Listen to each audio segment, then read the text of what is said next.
हे चिदान देगा देवा तुझा विसरण भावा गुण गायीना आवडे हेची माझी सर्व जोडी न लगे मुक्ती धन संपदा संत संग देई सदा गुण गायीन आवडे हेची माझी सर्व जोडी तुका म्हणे गर्भवासी सुखे घालावे आम्हासे गुण गायीन आवडे हेची माझी सर्व जोडी गोपाला गोपाला देव कीर्तन गोपाला गोपाला गोपाला देव कीर्तन गोपाला गोपाला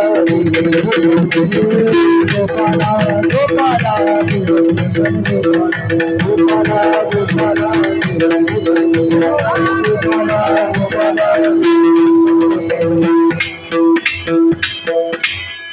हे चिदान देगा देवा तुझा विसरण भावा।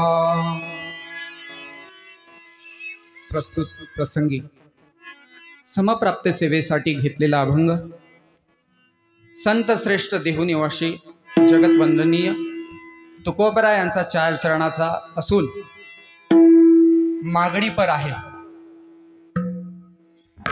सप्ताहाच्या अनेक दिवसामध्ये आपण भगवंताचं गुणगान केलेलं आहे, भक्तीही जाणून घेतलेली आहे आणि मग अशा भगवंताकडे आज आपल्याला काहीतरी मागायचं आहे आणि म्हणून आपल्या सेवेसाठी निवडलेला अभंग हा मागणीपर प्रकरणातील देवाकडे मागणी काय मागावी हा सांगणारा आहे। अभंगाला सुरुवात करण्या अगोदर त्यावरती विवेचन करण्या अगोदर मी माझ्या गुरुजनांना वंदन करतो आणि अभंगावरती विवेचन करण्यासाठी सुरुवात करतो। तया नमन माझे श्री गुरुपदा जेने दाखविले आनंद कंदा तोपकार न फिटे मज कदा देवा परमानंदा तूच फेडी देवा परमानंदा तूच फेडी दत्तराया करू प्रथमा नमन दत्तराया करू प्रथमा नमन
श्रीकृष्ण मंदिर सेलू संगीतमय श्री दत्तात्रेय प्रभू कथा कीर्तन प्रवचन सोहळा या सोहळ्याचा आजचा 6वा दिवस नाही का?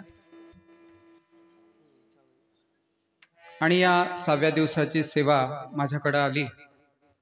आपण गेली अनेक दिवसापासून परब्रह्म परमेश्वर अवतार असणारे श्वेताज प्रभू जगमान्य अवतार आहेत आणि अशा परब्रह्म परमेश्वराच्या अतिशय रसाळ सुंदर अशा पद्धतीच्या लीळा आपण श्रवण करत आहात आणि ज्यांच्या माध्यमातून या लीळा आपल्याला ऐकायला मिळतात असे कथेचे कथाकार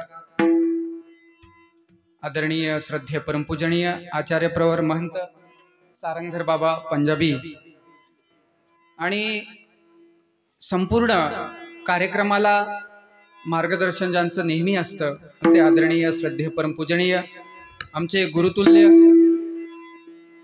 विश्वनाथ बाबा कोठी परभणी जिल्हा अध्यक्ष आहेत.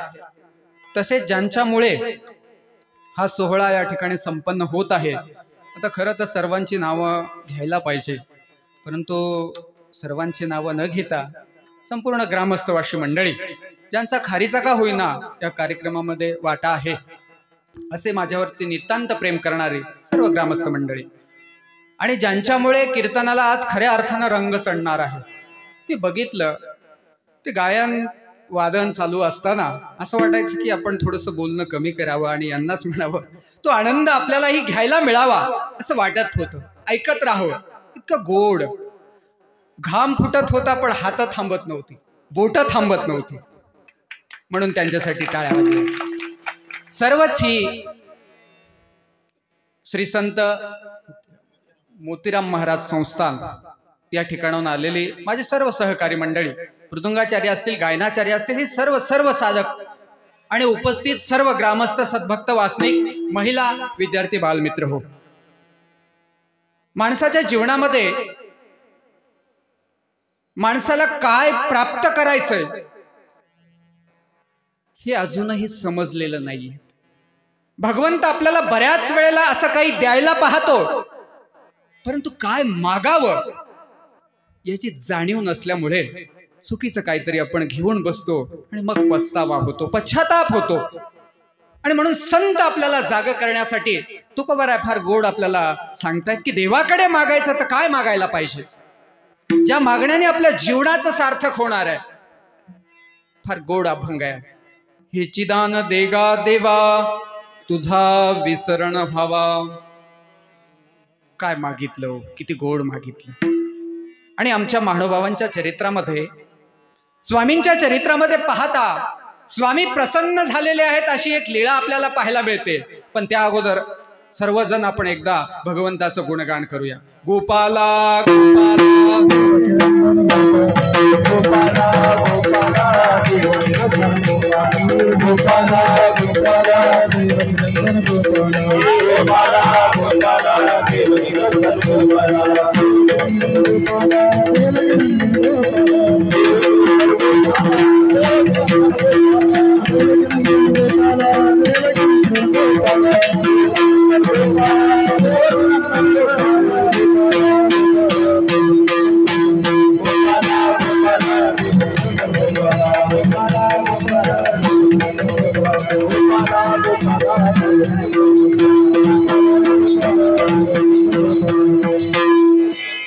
चिदान देगा देवा तुझा विसरण न व्हावा.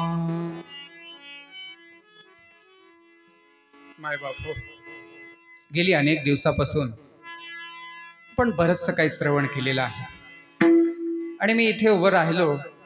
आपण माझ्याकडे बऱ्याच वेळापासून पाहताय.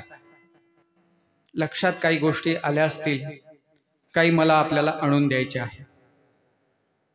कीर्तन खरं तर महानुभाव परंपरेमध्ये आजपर्यंत कधी होत नव्हतं, परंतु ज्या गावामध्ये आम्ही राहतो असं हयातनगर, जेथून माझ्यासोबत आमचे गवळी म्हणून त्यांना आम्ही ओळखतो, त्यासोबत जे पेटीवरती साथ देत आहेत, काय नाव, वैद्य बाबा, वैद्य बाबा सोबत आलेत, पण मला नाव माहित नाही. बघा माझं किती अज्ञान आहे. असो, सांगायचं तात्पर्य तुम्हाला होतं की कीर्तन हे माझं अंग नसल्यामुळे, पण मी ज्या गावामध्ये राहतो त्या गावामध्ये खूप सुंदर कीर्तनकार आहेत. आमचे रामचंद्र महाराज आहेत, आणि आजूबाजूलाही आमच्या अवतीभोवती रमेश महाराज बुचाले आमचे मित्र आहेत. मग ते एक वेळेस म्हटले, तुम्ही प्रबोधन करता, प्रवचन करता, त्यात थोडंसं संगीत मिसळायचं, भगवंताचं गुणगान करायचं तालासुरावरती आणि कीर्तनाला उभं राहायचं. मग एक वेळ असा प्रसंग, पहिल्या कीर्तनाचे साक्षीदार माझ्या सोबतच आहेत, आणि मग मी कृष्ण माझी माता कृष्ण माझा पिता या अभंगावरती कीर्तनाला सुरुवात केली.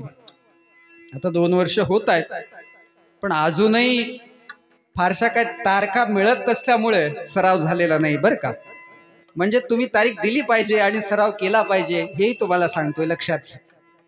मागच्या वेळेला होता योग, पण काय करता, आता थोडक्यातून गाडी निघून गेली, म्हणून या वेळेला त्या गाडीत बसण्याचा योग आला. आणि आपण सर्वजण ग्रामस्थवासी माझ्यावरती अत्यंत प्रेम करता, त्यामुळे पुन्हा एकदा मला या वर्षी तुम्ही आठवण केली आणि सेवेची ही संधी मला प्राप्त करून दिली. आणि म्हणून ही सेवा संपन्न होत असताना त्या भगवंताचं तर मी ऋण मानेलच, पण या ग्रामस्थवासियांचं शेवटी मानत असताच मी अगोदर मानेल. त्याचं कारण आहे, त्याचं कारण आहे, आणि ते शेवटी सांगेल मी तुम्हाला.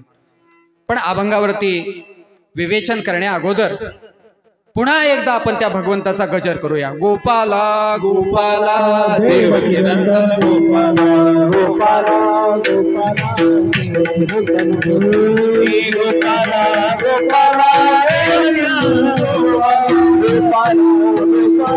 देवकी नंदन गोपाला गोपाला देवकी नंदन गोपाला गोपाला.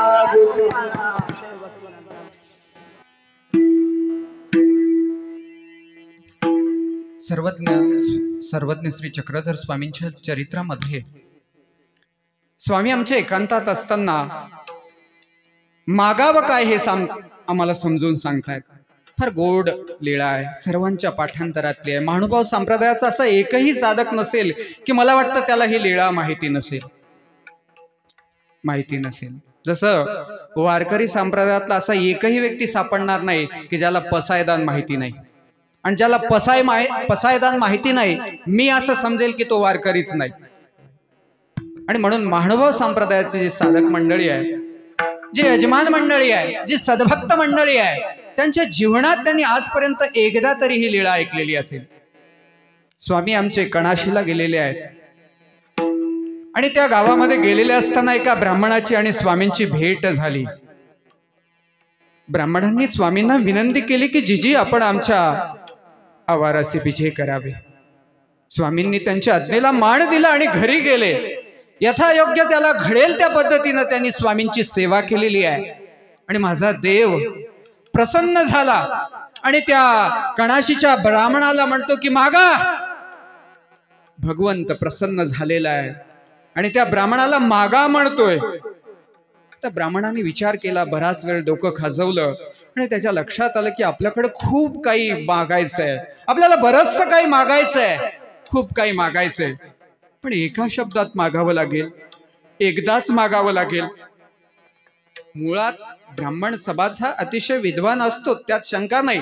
आणि म्हणून त्यांनी अतिशय सुंदर देखणं मागणं मागलेलं आहे, खूप सुंदर. त्याचा मतितार्थ असा आहे की तो देवाला म्हणतो, देवा आपल्याला द्यायचंच असेल ना तर मला सुनेच्या हाताने ताक भात खायला मिळाला पाहिजे. काय म्हटला तो? सुनेच्या हाताने ताक भात. पण गंमत सांगतो यामधली, लक्षात घ्या तुम्ही. आता सून येण्यासाठी मुलगा लागेल ना, किती विद्वान माणसं असतात बघा ना तुम्ही, पण तरीही मागायचं काय कळत नाही. सुनेच्या हाताने ताक भात मिळावा म्हणून देवाला म्हणतो की देवा मला द्यायचं असेल तर हेच माझं मागणं आहे आणि मला हेच हवंय. स्वामी त्याला सांगतात की बाबा रे, हे नश्वर आहे, नाशवंत आहे, देहासोबत थांबणार आहे, संपणार आहे, सोबत येणार नाही. नाही, गाडी बंगला धन दौलत संपत्ती कोणीच सोबत येत नाही. फार गोड प्रमाण आहे. काळाची बावडी खूप गोड प्रमाण आहे. काळाची बावडी पडेल बाजावा, काळाची बावडी पडेल बाजावा, काळाची बावडी पडेल बाजावा, काळाची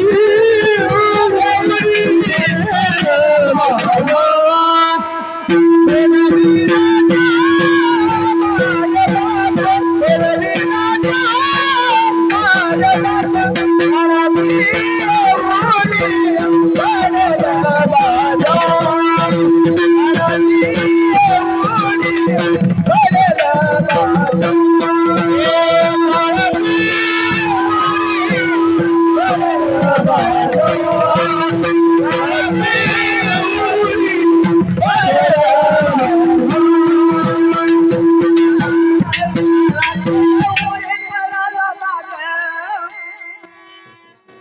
कमी आहे आपल्याकडे, मला माहिती आहे आपण सर्वजण गुणीजन आहात, पाठांतर भरपूर आहे, आपलं प्रमाणाला काही सीमा नाही. आपण म्हटलं तर एका एका शब्दाला प्रमाण द्याल मला खात्री आहे, पण वेळ वेळ कोणासाठी थांबत नाही मायबाप.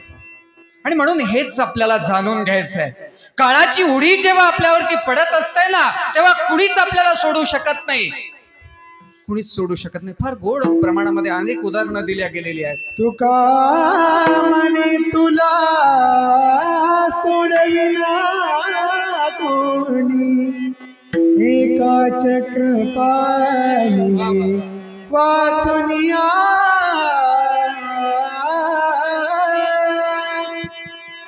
सोडविना राजा सीता.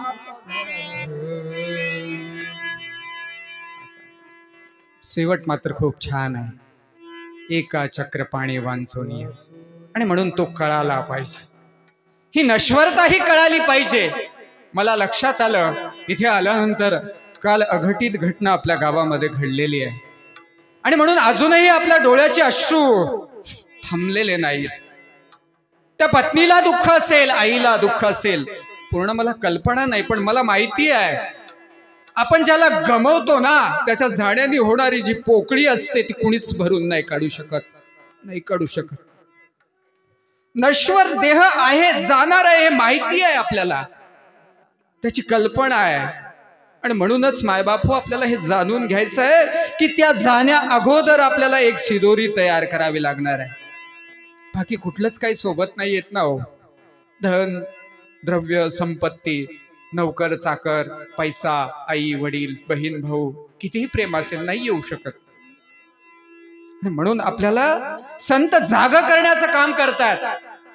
कणाशीच्या ब्राह्मणाला नाही कळालं, तो देवाला म्हणतो नाही देवा मला हेच पाहिजे, सुनेच्या हाताने ताक भात खायला मिळावं, बस, या वेगळं काही नकोय. म्हणजे सून मागितली आणि सुनेसाठी अगोदर मुलगा लागेल आणि मग सून येईल. सुनेच्या हाताने ताक भात खाण्यासाठी ताकासाठी गुरढोरं लागतील आणि त्या गुराढोरांना चरण्यासाठी शेती लागेल. आणि ती सुख एवढ्या आदराने प्रेमाने खाऊ घालणार यासाठी सूनही प्रामाणिक लागेल.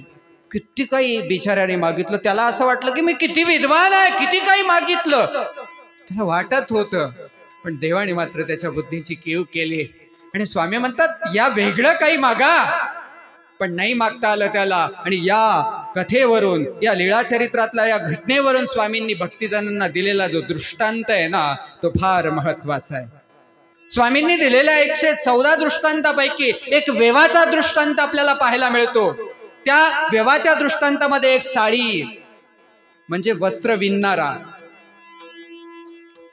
त्याचं जे मशीन असतं त्याला एक वेव म्हणजे गोल असतं, लाकूड असतं आणि ते मोडलेलं आहे. आणि म्हणून तो बाजारला जातो.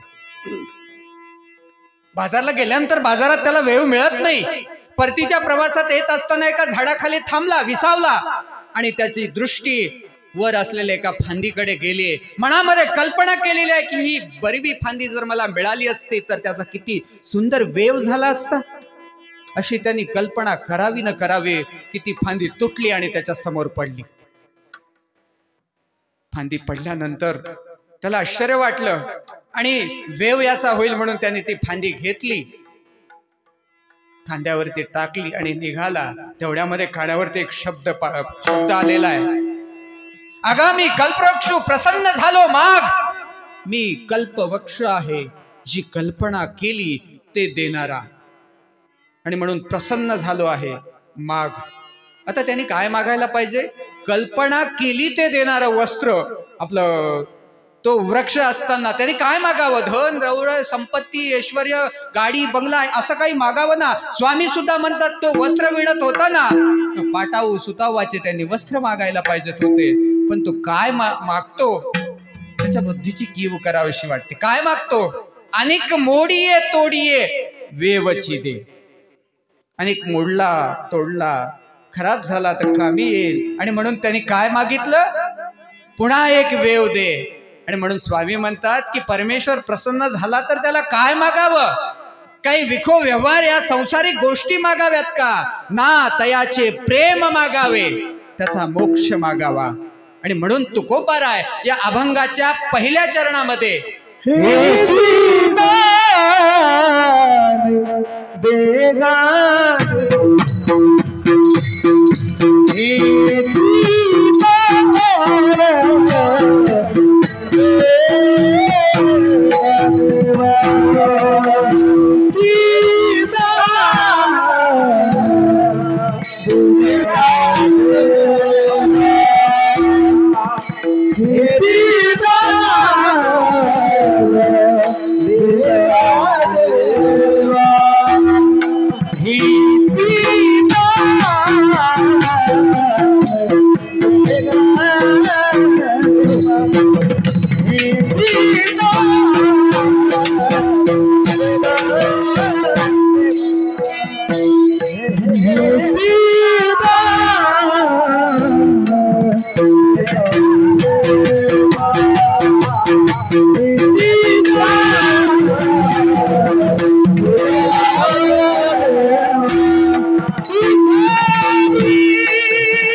हेची दान देगा देवा तुझा विसरण व्हावा. आणि म्हणून तुकोबाराय आपल्याला समजावून सांगतात की बाबा रे, म्हणून तुला या संसारातलं संपणार सुख नको ना रे मागू. संपणार आहे राजा, उपयोगाचा नाही. आणि म्हणून स्वामींनी दिलेला एक दृष्टांत आहे. तुम्ही म्हणत असाल रोज कितीतरी हसवत होतो आम्हाला कोणीतरी, कीर्तनकार यायचे मस्त विनोद सांगायचे.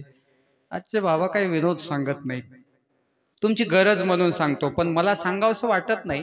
थोडंसं प्रबोधन महत्वाचं आहे, चिंतन महत्वाचं आहे, आपल्या जीवनामध्ये तत्वज्ञान महत्वाचं आहे. पण त्या गोष्टी आपल्याला आवडत नाही. का आवडत नाही त्यात तुमचाही दोष नाही. थोडं सिद्धांतातून बघितलं तर लक्षात येतं आपल्याला की जीव हा नेहमी अधगतीकडे प्रवास करत असतो, ऊर्ध्वगतीकडे त्याला जावंसं वाटत नाही. ऊर्ध्व म्हणजे चांगलं, जे भगवंताकडे नेणार आहे ते चांगलं त्याला नको वाटत.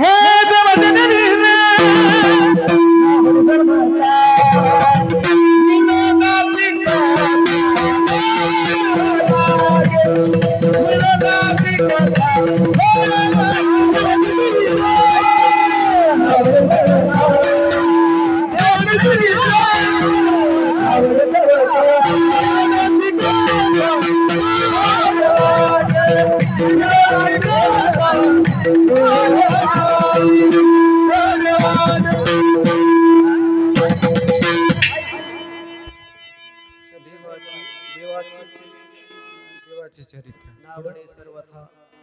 वा वा सुंदर. बघा किती गोड प्रमाण आहे. देवाचं चरित्र का आवडत नाही माणसाला? कारण की तो अधगतीकडे प्रवास करत आहे.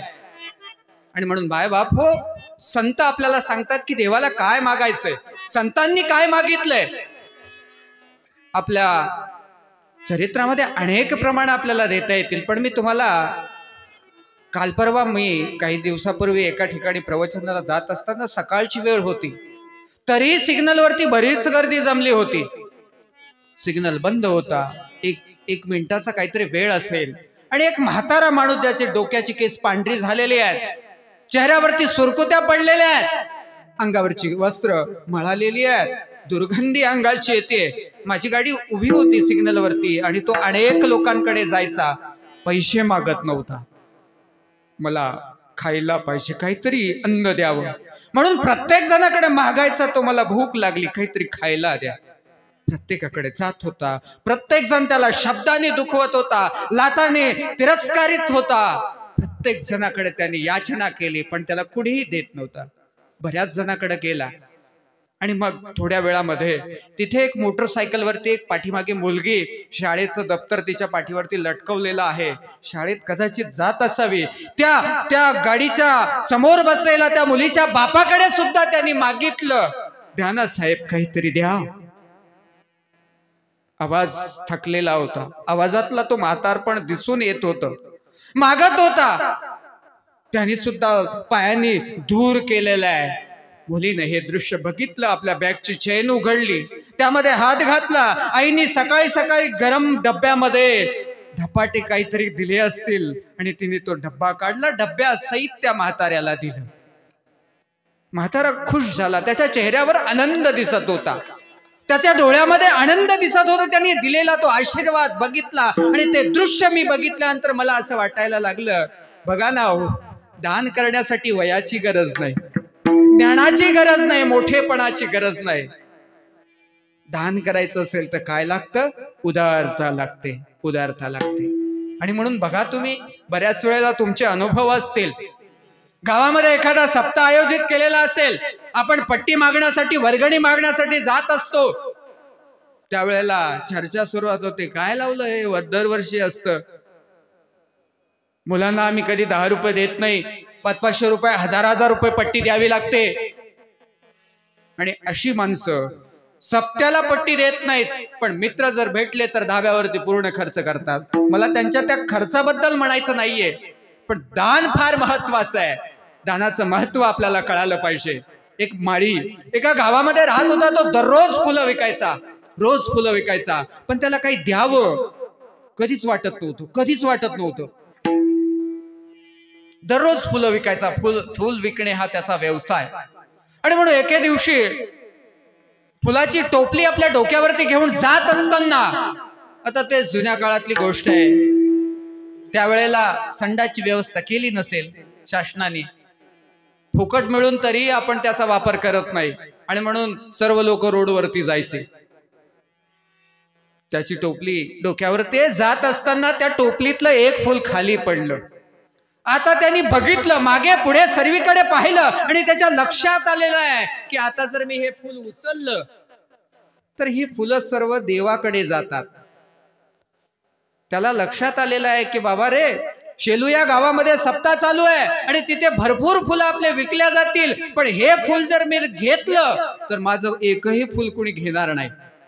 आणि म्हणून त्यांनी त्या फुलाकडे बघितलं, त्याचं अंतकरण खूप दुखलं, त्याला वाईट वाटलं, एक गुलाबाचं फुल माझं वाया गेलेलं आहे. आणि म्हणून त्या फुलाकडे पाहत तो काय म्हणतो, कृष्णार्पण.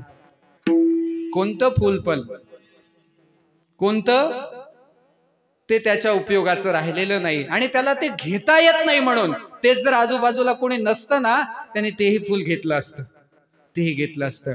आणि मग थोडे दिवस गेले, म्हातारपण आलं आणि आजारी झाला. एक दिवस त्याचा प्राण त्या देहातून निघून गेला. आता यम त्याला नेत असताना त्याला विचारतात, तू काय पुण्य केलंय? एकही पुण्य तुझ्या जीवनामध्ये दिसत नाही, आता नरकाला तुला जावं लागेल. आणि म्हणून त्याची जी काही नोंद असेल ती डायरी चेक करतायत, पाहतायत.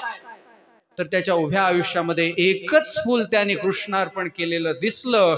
त्यामुळे ते यम म्हणतात, त्या एका फुलाच्या बदल्यामध्ये तुला आज पूर्ण रात्र फुलांच्या शय्येवरती आराम करायला मिळेल, पण उद्यापासून मात्र नरकातच जावं लागेल. आणि मग त्याला लक्षात आलं, जर एका फुलाच्या बदल्यात तेही माझ्या उपयोगाचं नव्हतं, एक रात्र मला फुलाची शय्या मिळते, जर मी दररोज फुल विकत असताना एक एक फुल जर कृष्णाला समर्पित केलं असतं तर त्या बदल्यात मला काही नाही मिळालं असतं. आणि म्हणून मायबापो आपल्याला कळत नाही, म्हणून आपल्या जीवनामध्ये आपल्याला दुःख प्राप्त होत असतात. गोपाला गोपाला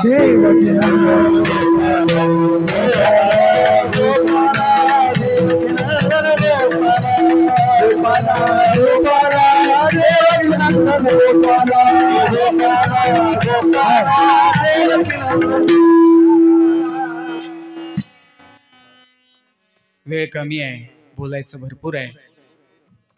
आणि म्हणून एका गावामध्ये एका पाटलाची मुलगी, तिचं लग्नाचं वय झालेलं आहे आणि लग्नासाठी बरेचसे मुलं पाहायला येत आहेत. त्यांच्याकडे एक नौकर होता गंप्या नावाचा, आणि त्या गंप्याला साधा भोळा होता बिचारा. माणसाच्या जीवनामध्ये बघा तुम्ही, नाही कळालं ते फार फजिती होती, गंमत होत असते. कधी कधी हसण्यासारखे प्रसंग होतात आणि कधी कधी रडण्यासारखे होतात. आपल्या जीवनामध्ये बऱ्याचशा गोष्टी आपल्याला कळत नाहीत ना हो. कळालं असतं तर आपण देवाकडे असं काही मागितलंच नसतं, नाही मागितलं असतं. आणि म्हणून एके दिवशी पाटलांनी त्या गंप्याला बोलवलं, गंप्या जी पाटील, आज आपल्या पिंकीला बघायला पाहुणे येणार आहेत रे, आणि म्हणून वरच्या ज्या माडीवरती बऱ्याच दिवसापासून जी माडी बंद आहे, दरवाजा बंद आहे, त्याचं कुलूप उघड, आतमध्ये जा, आणि तिथे मांजरीने बऱ्याचशा काही कुरोड्या आणि पापड्या टाकलेल्या असतील. बायांना माहितीये बरेच दिवस बंद असल्यावरती काय होत असतं. बाया हसतायत म्हणजे लक्षात आलं त्यांच्या. आणि मग ते सर्व टोपलीमध्ये जमा कर आणि माणूस पाहून टाक बरं का. आता गंप्या साधा भोळा बिचारा, पाटलांनी सांगितलं तसं त्याने तंतोतंत केलं. कुलूप उघडलं, आतमध्ये गेला, हातात सूप आहे, एका हातात खराट आहे, आणि तो सर्व केर कचरा जो आतमध्ये जमला होता तो त्याने एकत्रित केला. केल्यानंतर खिडकी जवळ गेला, तिथे उभा टाकला. बराच वेळ झाला पण कचरा काय तो टाकेच ना. पण सकाळच्या वेळेला त्या अंगणवाडीतल्या बाया, काय माहिती काय पोलिओचा डोस काय कशासाठी फिरत होत्या मला नाही माहिती, पण फिरत होत्या मात्र. मस्त सुंदर अशी साडी परिधान केलेली आहे, गजरा लावलेला आहे, आणि स्प्रे अंगावरती अत्तर एकदम सुगंधित, सर्व सुगंध गावभर पसरत होता. आणि अशा अवस्थेत मस्त मेकअप वगैरे करून, काय डोळ्याला काजळ, मला माहित नाही बरं का. तुम्ही म्हणसाल बाबाला एवढं काय माहिती, मी संन्याशी माणूस आहे, पण ऐकलं तेच सांगतोय मी, काय माझ्या पदरचं सांगत नाही, जे मी ऐकलं तेच तुम्हाला सांगतोय. हा, आणि मग ती नेमकं त्या पाटलाच्या माडीजवळ आली. गंप्याला लक्षात आलं, आणि गंप्याने बऱ्याच वेळापासून जी प्रतीक्षा केली होती ती संपली होती. धरली पाटी, ओतली त्या बायांच्या अंगावर. बायांचा राग आला. का राग आला? अरे एवढं सुंदर मेकअप केलेलं, आणि त्या कुरोड्या पापड्या ज्या होत्या ते झुंबर म्हणून इकडून एक लोंबत होतं, इकडून एक लोंबत होतं. आणि त्या अवस्थेमध्ये ते पाटलाकडे गेले, जोरात ओरडले, पाटील. पाटील म्हटलं माझी पत्नी एवढं जोरात ओरडत नाही, नेमकी ही आहे कोण? पाटलांनी दरवाजा उघडला, बाहेर आले. काय झालं? ओरडायला काय झालं? अहो म्हटलं तुमचा गंप्या, त्याला काही अक्कल? अहो झालं काय? नाही काही झालं काय नाही, त्यांनी अंगावरती कचरा टाकला. आता आवाज थोडासा शांत झाला होता, त्यांनी अंगावरती कचरा टाकला. गंप्याला पाटलांनी बोलवलं, का रे मूर्खा, तुला कळत नाही? माणूस पाहून कचरा टाकायला सांगितला होता ना, जी सरकार तेच तर केलं ना. बराच वेळ झाला, माणसं शोधत होते, नेमकं हे आले म्हणून त्यांच्या अंगावरती टाकला. पाटील सांगायचं तात्पर्य काय? दृष्टांत संपला. तात्पर्य महत्वाचं आहे की जीवनामध्ये आपल्याला बऱ्याच गोष्टी कळत नाही, आणि म्हणून आपली फजिती होत असते. काय मागावं कळत नाही, पण संतांनी आपल्याला सांगितलं. संत किती गोड सांगतात तो. संतांचा सहवास सुंदर आहे, संतांचं गावही सुंदर आहे, आणि संतांच्या गावात आनंदही आहे, आणि संत आपल्याला मार्ग दाखवतात. मार्ग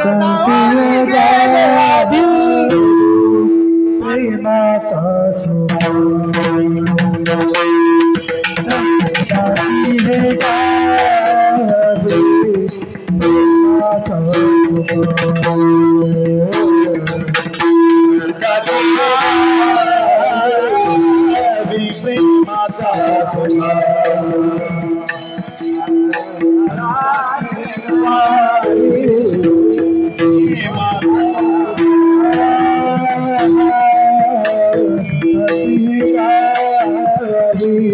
प्रेमाचा सुख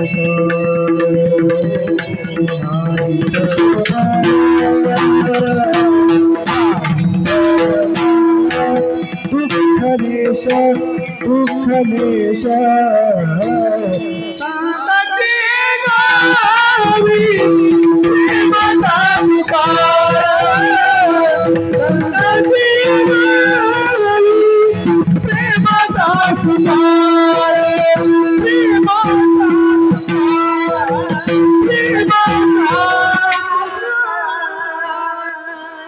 गोड प्रमाण आहे बघा ना.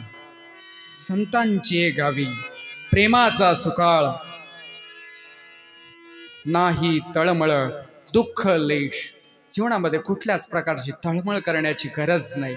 आणि संसार तर दुःखमय आहे, पापरूप आहे, अनित्य आहे. या संसारामध्ये असा एकही दिवस नाही की त्या दिवशी आपल्याला तळमळ नसेल.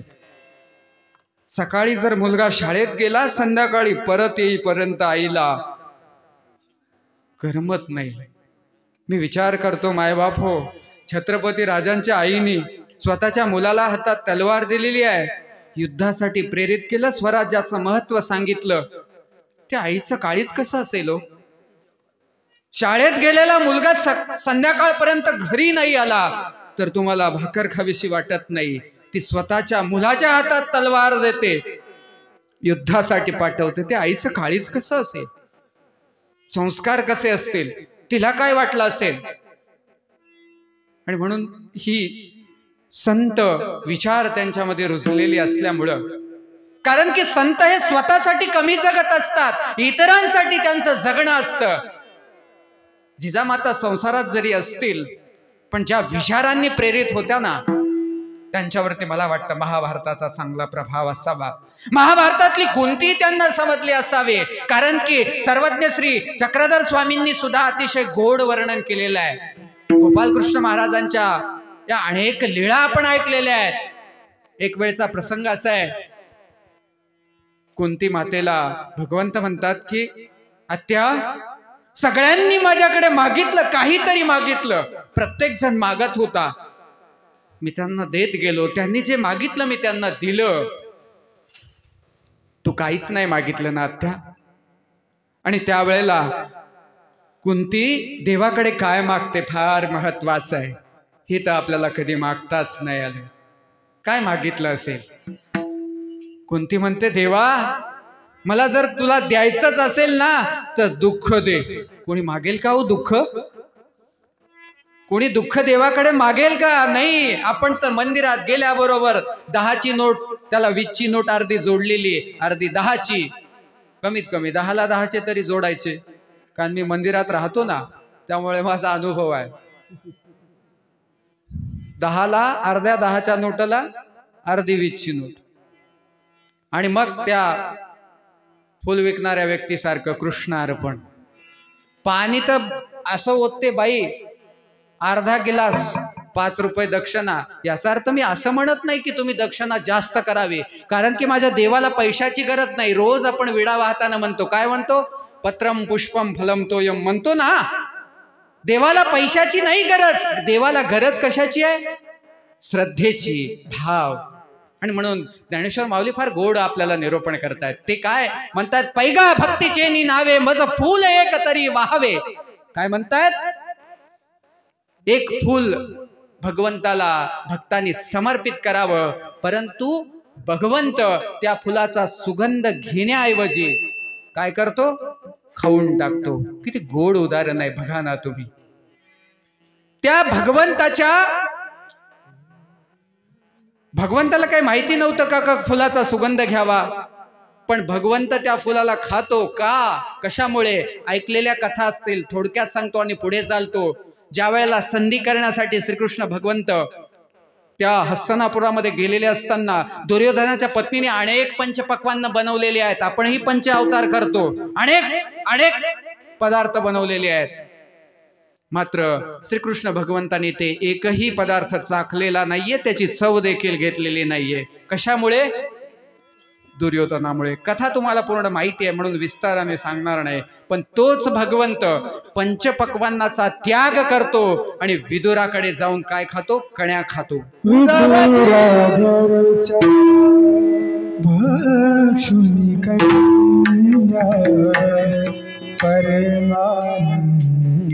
झाला मनमोहन मनमोहन मुरलीवाला नंदाचा लवेला नंदाचा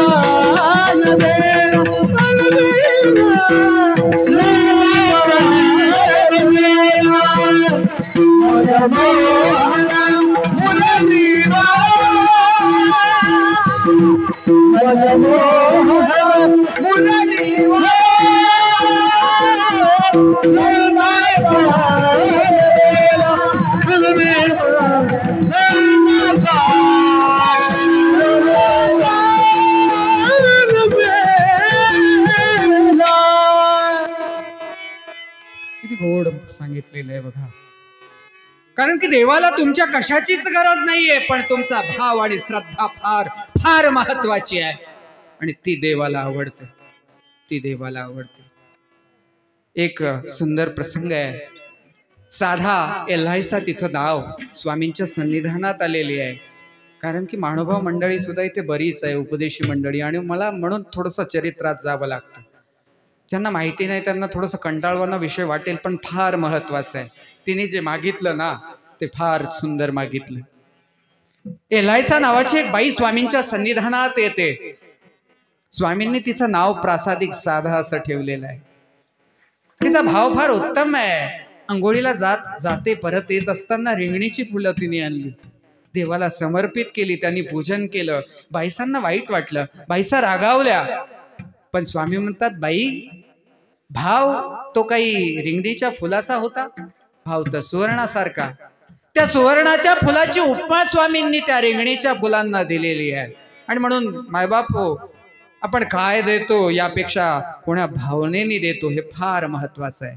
भाईदेवाची उष्टी बोरं आपल्याला माहिती आहे. शबरीची उष्टी बोरं खाल्लेला आपल्याला प्रभू रामचंद्रही माहिती आहे. बोरं उष्टी होती परंतु भाव उष्टा नव्हता ना मायबाप. आणि म्हणून देवाला तुमचं धन द्रव्य संपत्ती मोठेपण श्रीमंती, तुम्ही रंगाने गोरे आहात का काळे आहात, काही घेणं देणं नाहीये. नाही भुकेला विठाल नाही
सुंदर गोड.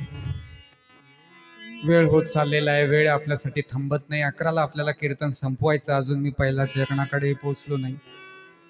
म्हणून थोडंसं आता प्रमाणांना मी आवर्त घेतो आणि पुढे सरकतो.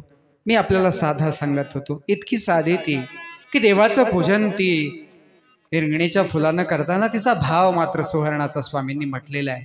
आणि म्हणून स्वामी एक वेळेला त्या साधेला म्हणतात की साधा आपण काही मागा. साधेला देवाने साधा नाव दिलं यावरूनच लक्षात आलं असेल आपल्याला. तिला स्वामी सांगतात की बाई मागा. जी स्वामी जगन्नाथा मागून येणे, मला मागता येत नाही, काय मागावे मला कळत नाही. पुन्हा स्वामी म्हणतात की बाई मागा. पुन्हा ती म्हणते की देवा मला काय मागावं कळत नाही, काय मागू मी. पुन्हा स्वामी म्हणतात की बाई मागा. त्यावेळेला तिच्या लक्षात आलं की देवाला काहीतरी द्यायची इच्छा आहे. आपण जे मागतो ना ते फार महत्वाचं नसतं, देव जो देतो ते फार महत्वाचं असतं. साधं उदाहरण घ्या तुम्ही. बघा, एखाद्या खेळण्याच्या दुकानमध्ये तुम्ही गेलात, लहान लेकरू असतं, ते एखादं खेळणं मागतं, तुम्हाला माहिती आहे ते 2 दिवसापेक्षा जास्त टिकणार नाही, माहिती असतं. पण लेकरू जेव्हा हट्ट करतं ना तेव्हा तुमचा नाविलाज होतो आणि म्हणून त्याला द्यावं लागतं. आणि म्हणून देवाकडे तुम्ही जाता, विडाई ठेवता, देवाला मागत असतं, देवा मला पेंट्या, राजा, सोन्या कोणीतरी पाहिजे रे, कोणीच नाही. किती दिवस एकटं राहायचं. लोक बोलतात, नावं ठेवतात, लग्नाला 15 वर्ष झाली, पाहिजे ना राजा, सोन्या.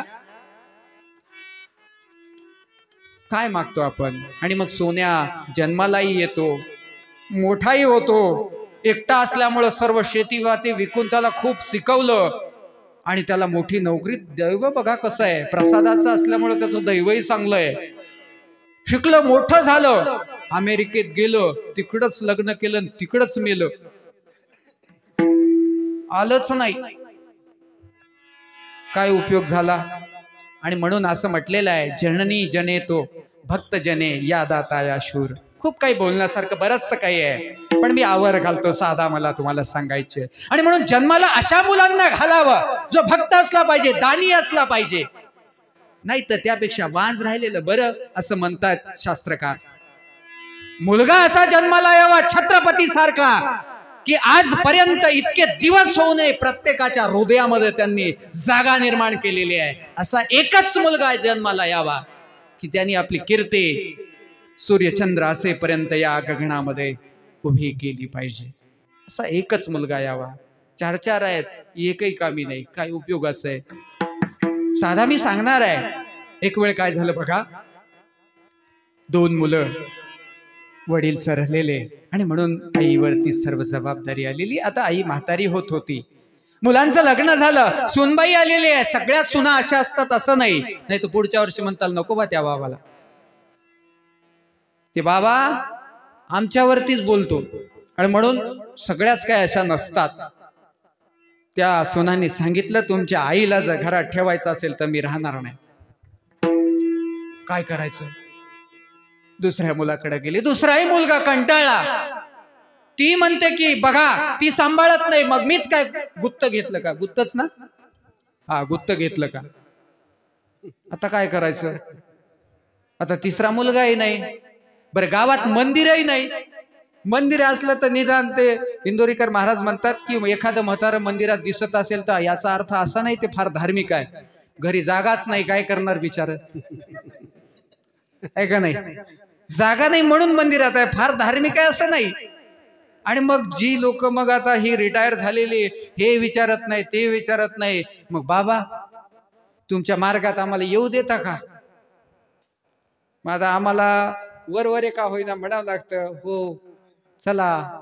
पण मनामध्ये मात्र एक विचार येतो, ज्या वयामध्ये तुम्ही पुण्य करायला पाहिजे, ज्या वयामध्ये तुमचे हात पाय डोळे सर्व दक्ष होतं, त्या वयामध्ये तुम्हाला देवधर्म करावा वाटला नाही. आता परिस्थिती आली म्हणून करून करून भागला. माहित आहे सगळं तुम्हाला.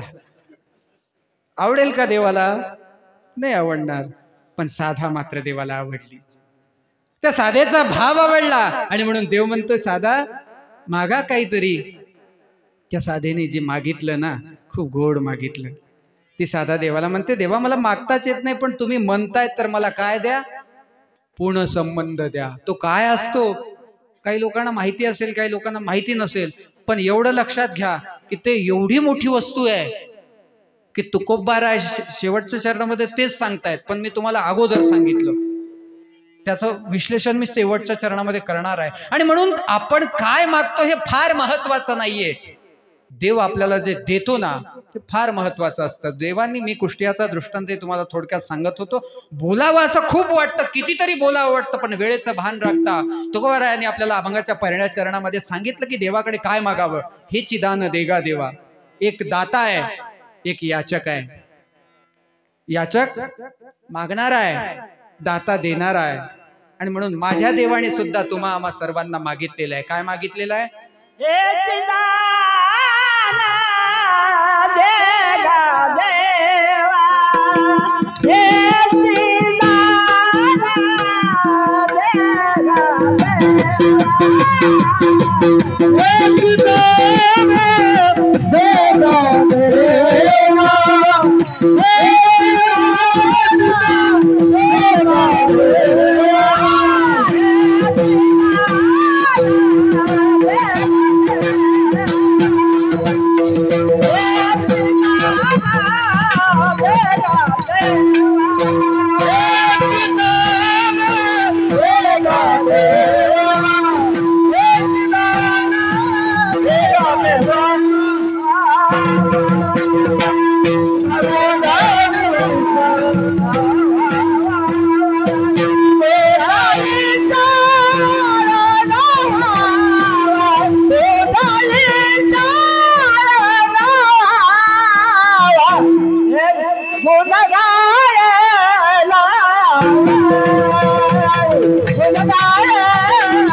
बापूची खूप तळमळ दिसते. बापू खूप गोड म्हणता तुम्ही, पण आता एवढं जोरात बोलत जाऊ नका, नाही तर देवाला आठवण यायची तुमची. एवढं गुणगान गाताय म्हणून अवघड व्हायचं. असो असो, चला बापूंसाठी एकदा टाळ्या वाजवा मंडळी जोरात. छान छान छान. बघा तुम्ही काय होतं, एखाद्या वेळेला आपली घरातली माणसं आपल्या हितासाठी सांगतात, पण आपण तेही ऐकत नाही. काय झालं, 30 वर्षाचं वय झालं, मुलीचं काही लग्नच होईना. मोठ्या घरातली मुलगी, श्रीमंत घरातली मुलगी, आणि तिला पाहायला येणार, मग साधारण कोणी येणार आहे का? पाहायला येणार पण मोठ्या घरातलंच येणार ना. 30 वर्ष वय झालं, 35 वर्ष वय झालं. आता आईला चिंता वाटायला लागली, माय तू आता 35 वर्षाची झाली, अजून 5 वर्ष नाही केलं तर अवघडच आहे. आणि म्हणून कशामुळं बरं लोकांना पसंत येत नसेल असं त्यांनी संशोधन केलं, आणि लक्षात आलं की आपली मुलगी खूप श्रीमंत घरात जन्माला आली, पण भाषा मात्र तिची थोडीशी अशुद्ध आहे. आणि म्हणून तो भाऊ त्या बहिणीला सांगतो की आता एक काम कर, तुला ते मुलगा पाहायला आला की तू त्याला कसं बोललं पाहिजे तुला लक्षात घे. त्याने विचारलं, शाळा झाली का? तू काय म्हणायचं? हो. तुम्हाला स्वयंपाक बनवता येतो का? तू काय म्हणायचं? हो. असं त्याने 4-5 प्रश्न, आता वेळ कमी असल्यामुळे लय विचारणार नाही मी, जायचंय ना. त्यामुळे थोडक्यामध्ये फक्त त्याने सांगितलं की हो असा शब्द उच्चारायचा. कळालं का तुला? तिची भाषा काय होती? अशुद्ध होती. ती हो नाही म्हणायची. काय म्हणायची? हा. काय म्हणायची ती? हा. कळालं ना तुम्हाला? जाऊ द्या, काला झाल्यावर कळेल, जाऊ द्या, काय कळेल कधीतरी, खाल्ल्यावर तरी कळेल देवाचं. म्हणजे सांगायचं तात्पर्य काय की तिला तोच भाऊ समजून सांगत होता. आता 4-5 वेळा सांगितलं असतं लक्षात आलं असतं की तू विचारल्यानंतर हा नाही म्हणायचं. काय म्हणायचं? हो. मग तो भाऊ म्हणतो जेव्हा समजलं का तिने हो म्हणावं का नाही, ती काय म्हटली? हा. म्हणजे कळालं का? आणि म्हणून असं म्हणतात, जसं एखादी सासूबाई सुनेला समजवते त्यावेळेला त्याच्या आईने पक्क शिकवलेलं असते, सासू बोलत असते, आणि म्हणून तू कसं राहा, सासू करते वटवट आणि तू लई निवर्ग. कोण सांगते? आई सांगते. आणि म्हणून आपल्या जीवनामध्ये कमीत कमी आपल्याला नाही कळालं तर संतांनी जर आपल्याला सांगितलं असेल किंवा संतांनी जे मागितलेलं असेल त्यांच्या पावलावरती पाऊल ठेवून तरी आपण पुढे गेलं पाहिजे. आणि म्हणून या अभंगामध्ये तुकोबारायाने फार देवाला गोड मागणी केलेली आहे की देवा मला काय दे तू, काहीच नकोय, हेची दान देगा देवा तुझा विसरण व्हावा. आणि जर मग तू अशा प्रकारचं मला दान दिलंस तर मी काय करेन हे गुणगाई नावडी, गुणगाई नावडी,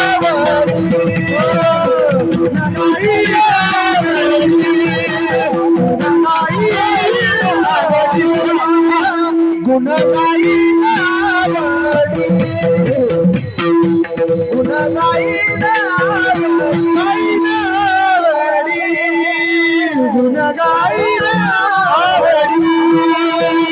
समाजे सर्वलोरी, समाजे सर्वलोरी, गुणगाई नावडी, गुणगाई नावडी, आदि सर्वलोरी, समाजे सर्वलोरी, गुणगाई नावडी, गुणगाई नावडी.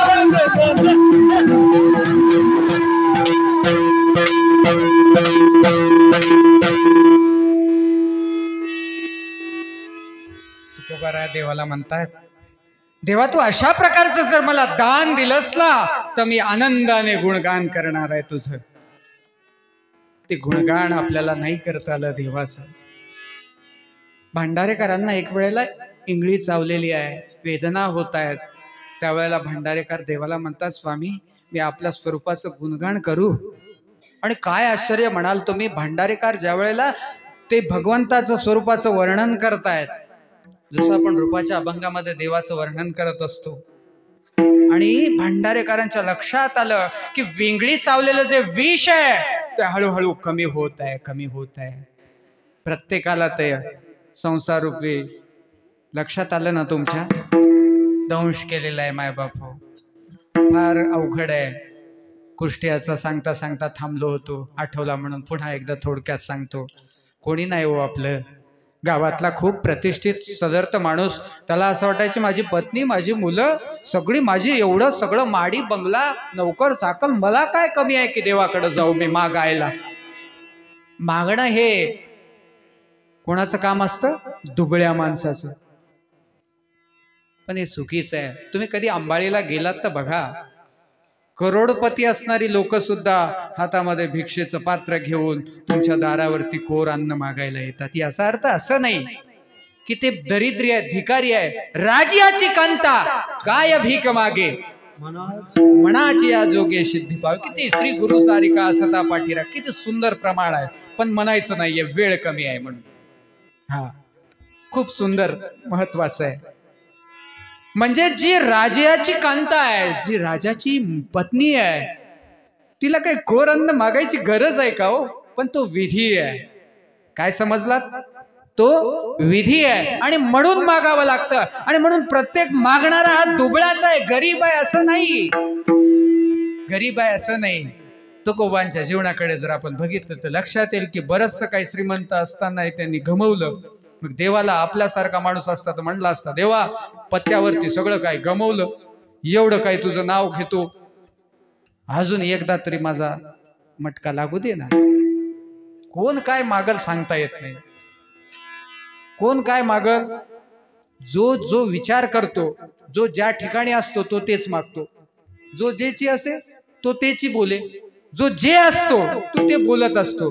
ज्याला जे आवडतं तो ते करत असतो, ज्याला जे सांगता येतं तोच ते सांगत असतो. जसं मी सांगतोय, तुम्हाला काय आवडतं मला माहिती नाही, पण मला काय सांगता येते मला माहिती आहे, म्हणून मी ते तुम्हाला सांगतोय. हा, तर त्या गावातल्या पाटलाला सुद्धा असं वाटायचं की माझे सगळेच आहेत.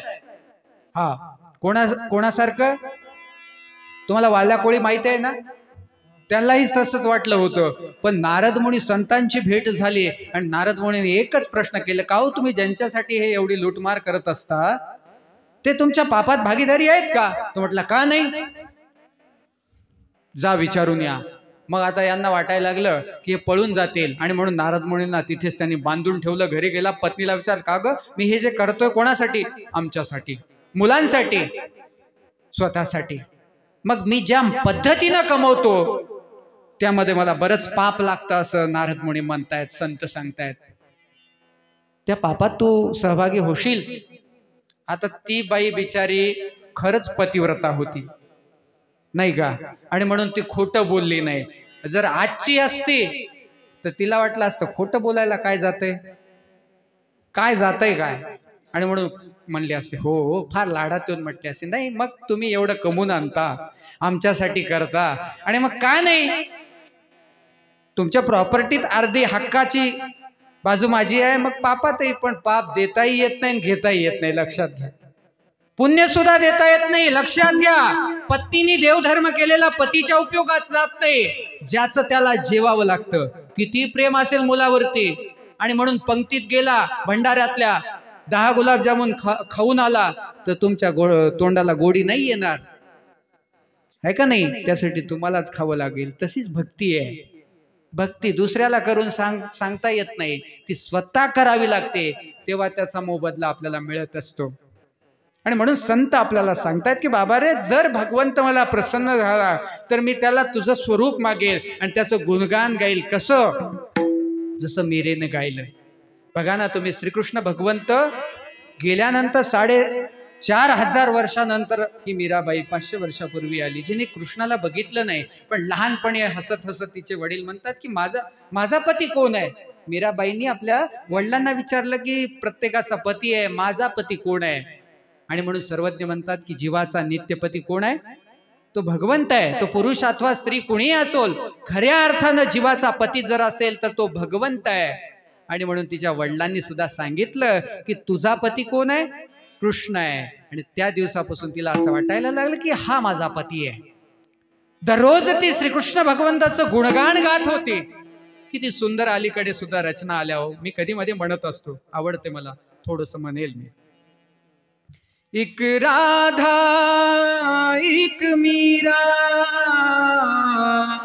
दोनों ने शाम को चाहा, अंतर क्या दोनों की चाह में बोलो. एक प्रेम दीवानी एक तरस दीवानी, एक प्रेम दीवानी एक तरस दीवानी. राधा ने मधुबन में ढूंढा, मीरा ने मन में पाया. राधा जिसे खो बैठी वो गोविंद, मीरा हाथ बिकाया. एक पगली एक दासी, दोनों हरि प्रेम की प्यासी. अंदर क्या दोनों की चाह में बोलो. एक प्रेम दीवानी एक तरस दीवानी, एक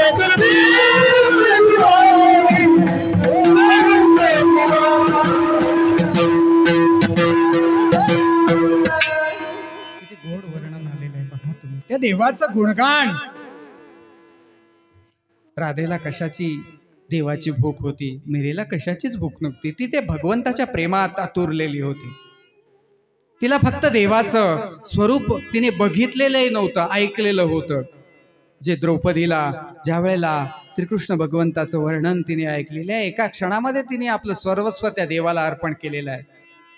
आपण कित्येक वेळा देवपूजेमध्ये म्हणतही असाल, पती म्हणोनी श्रीकृष्णाला माणितसे रुक्मिणी, सुदेवा जाऊन सांगा झनी, सुदेवा जाऊन सांगा झनी, तळमळते मी. ऐकलेलं आहे आपण. अंतकरणी भेट करावी माझी येऊन, ही आतुरता असते. हे त्या देवाचं गुणगान असतं, जे गात असताना डोळ्याला पाझर फुटला पाहिजे. संसारासाठी तर किती रडतो आपण, दिवस रात्र रडत असतो, रडतच असतो नाही का. आणि म्हणून जर तुम्ही त्या भगवंताचं गुणगान गायलात तर तो देव सर्व काही घेऊन उभा आहे, परंतु भक्त मात्र तुकोबाराय मात्र देवाला अभंगाच्या 3ऱ्या चरणामध्ये म्हणतात, काहीच लागत न लगे मुक्ती धन संपत, न लगे मुक्ती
मुक्ती धन संपदा संत संग देई सदा. संतांच्या संगतीचा हा असर आहे माय बापू. बघा ना, वाल्या कोळ्याचा वाल्मिक ऋषी झालेला आहे. कशाची संगत आहे ही? संतांची संगत आहे. आणि म्हणून असं म्हटलेलं आहे की संगत करे बडे से तो बडत बडत जाय और संगत करे गधे से तो दो दो लाता खाय. म्हणून कोणाची संगत करावी फार महत्वाचं आहे. संत संगतीचे काय सांगू सुका, संत संगतीचे काय सांगू सुका, संत संगतीचे काय सांगू सुका, संत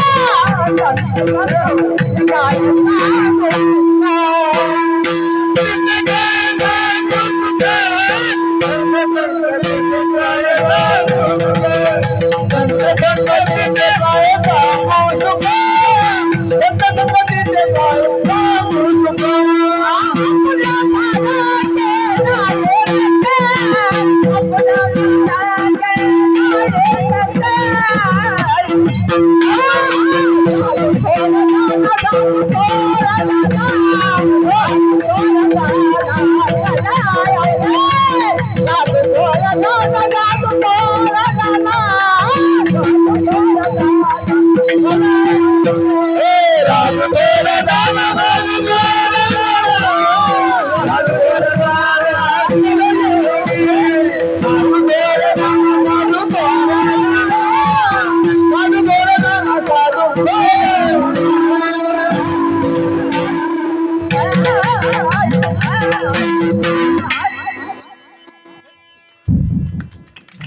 सुंदर.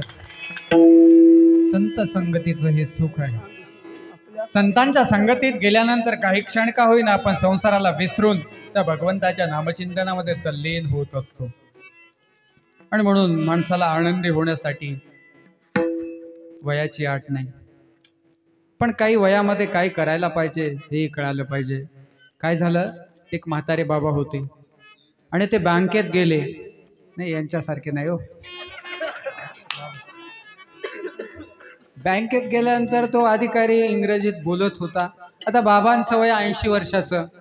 यांना वाटलं आपल्याला यायला पाहिजे, आमच्या आई वडिलांनी आम्हाला शाळेत पाठवलंच नाही. आणि म्हणून त्यांना असं वाटलं की आपल्याला इंग्रजी आलीच पाहिजे. आणि दुसरा म्हटले प्लस पॉइंट असा आहे की आपल्या घरामध्ये मास्तर सुद्धा इंग्रजीचाच राहतो. भाड्याने पहिले द्यायचे ना गावामध्ये रूम भाडोत्री म्हणून. थोडा भाड्या म्हणलं की जरा वेगळंच वाटतं नाही का. कुठतरी ऐकलं होतं भाड्यानं भाड्याची गाडी, ते लय लंबल असं काय सांगणार नाही. पण तुम्हाला लक्षात आलं असो. आणि म्हणून आजोबाला आता म्हातार वयामध्ये 80 वर्षाचं वय झालं, इंग्रजी शिकावी.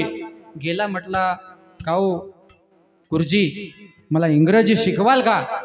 आता त्यांना वाटलं बाबा नाही म्हणाव तर हा घरात राहू द्यायचा नाही, कराव काय. बरं 80 वर्षाचं वय झालंय, तळमळ पाहिली त्यांनी, जिद्द पाहिली.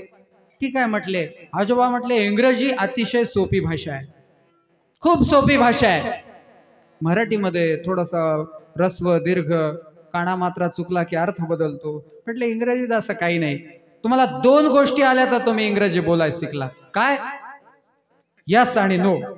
तुम्हाला माहिती आहे वाटतं. जाऊ द्या मग आता कशाला सांगतो, आहे का नाही. यस नो म्हटलं आता माहिती आहे तुम्हाला, म्हणून कळालं पाहिजे हो, नाही तर मोठी फजिती होते. बरं म्हातारं पुढं गेलं. आता त्याने गप बसाव ना वा, ती फजिती त्याने बघितली. आंघोळीला बसला, काय मागावं ते यस नो तुम्हाला माहिती आहे. पुढं जातो थोडंसं अजून, ते पेपर वाचायला मराठीचा घ्यावं ना, इंग्रजीचा घेतला. आणि घेतला तर घेतला, त्याला कमीत कमी एवढं तर कळायला पाहिजेच होतं आजोबांना की हा आपण स्वैसा धरावा. त्यांनी कसा धरला? उलटा. आणि तेवढ्यात एक जणाचं गेलं पाकिट. माझं पाकिट चोरीला गेलं, पाकिट चोरीला गेलं, कुणी घेतलं. आता प्रत्येक जण पाहत होते, पण तो आजोबा असं दाखवत होता आपण कोणाकडे लक्ष द्यायचं नाही, लोकांच्या लक्षात आलं पाहिजे. 80 वर्षाचे आजोबा पेपर वाचतायत इंग्रजीचा, आणि म्हणून मस्तपैकी असा उलटा पेपर धरला. कोणी विचारतंय काय, कोणाकडेच लक्ष नाही. त्या व्यक्तीचं लक्ष गेलं. म्हटले सगळे माझ्याकडे पाहतायत, हे आजोबा काही पाहत नाहीत. पेपरच्या आडवं तोंड लपवलंय. का हो आजोबा पाकिट घेतलं का? यस. तुम्हाला माहिती आहे यस. आणि मग जे मार बसला कशामुळे, हे फार महत्वाचं आहे.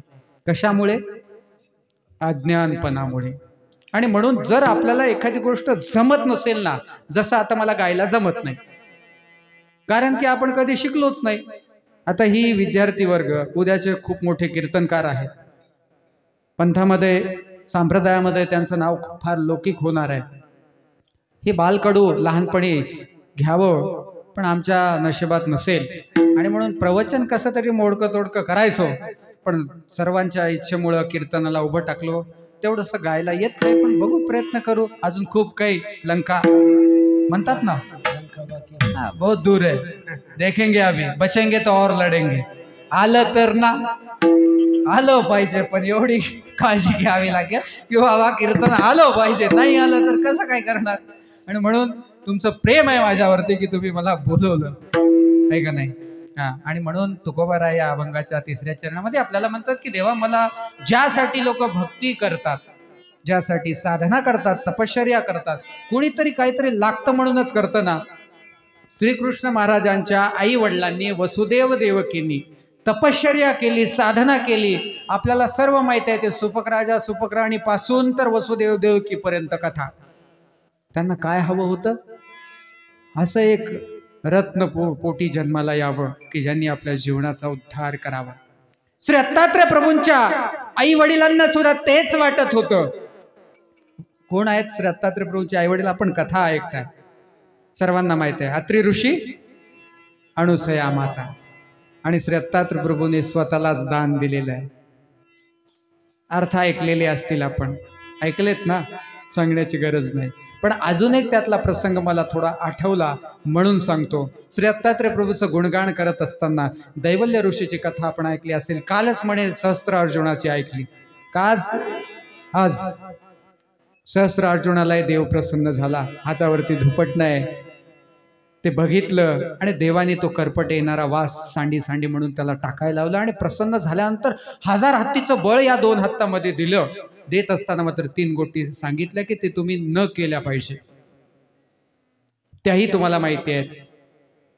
पण पुढे जायचं मला अजून सांगायचं तुम्हाला की माणसाला जेव्हा एखादी गोष्ट प्राप्त होते ना, माणसाला मागचं पुढचं भान राहत नाही.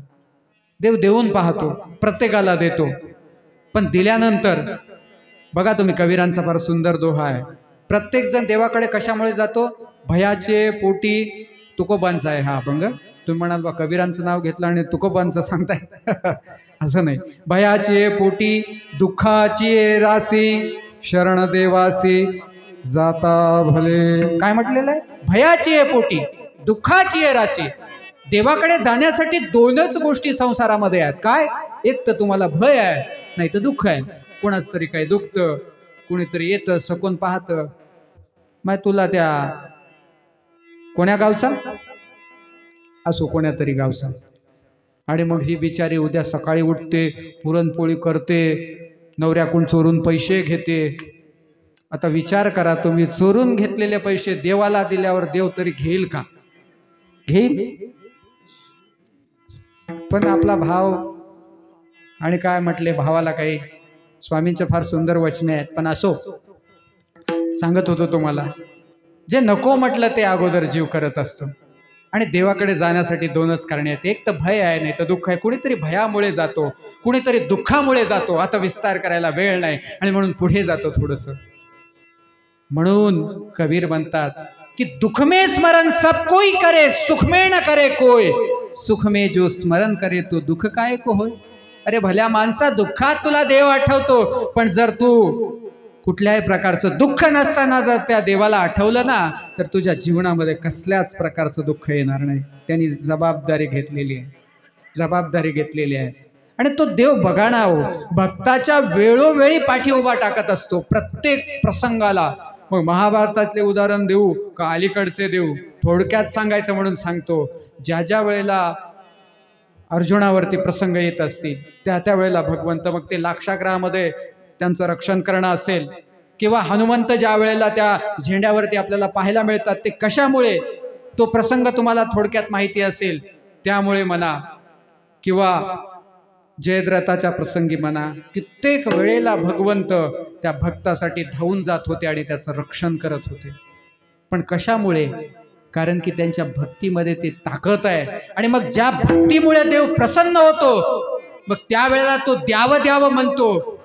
आणि काही जण तर देव द्यायला तयार असताना सुद्धा म्हणतात की देवा नकोय मला मुक्ती, धन, दौलत, संपत्ती. कारण की संपत्ती, स्वामी म्हणतात की द्रव्य अस्तित्वे माझवे.